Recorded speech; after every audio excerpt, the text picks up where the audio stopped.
The first time I ever heard about the Compline Choir was through the director, Jason Anderson, the current director, who at time was singing in the choir and was a colleague of mine in grad school at the University of Washington. My partner and I were coming home from some kind of function on a Sunday evening and had King FM on and heard, I think we were it was at the Nuke Dominis in the service. I remember very distinctly because that was the first time I ever heard Compline was on the radio. And through the static even, it drew me right in.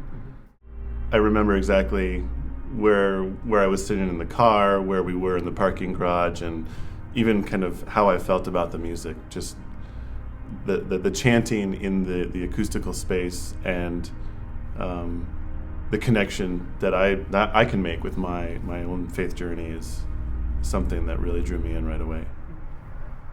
I think the great thing about Compline is that it speaks to so many different people on so many different levels and in so many different ways. There are people who listen to Compline and come here simply because they love music.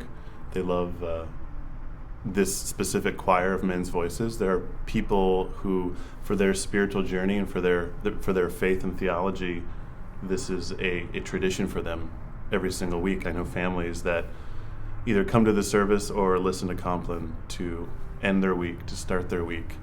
I have friends that come to Compline maybe not because they're religious or spiritual, and maybe they're not music aficionados or professional musicians, but they have an appreciation for what this service means.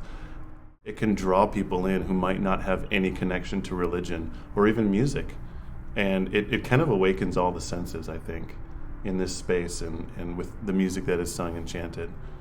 For me, that's what I envision when I see and when I think about people in sleeping bags and people sprawled out on the floor and people sprawled out on the pews or sitting upright in the pew listening very intently or maybe hunched over with their head in between their knees and just meditating.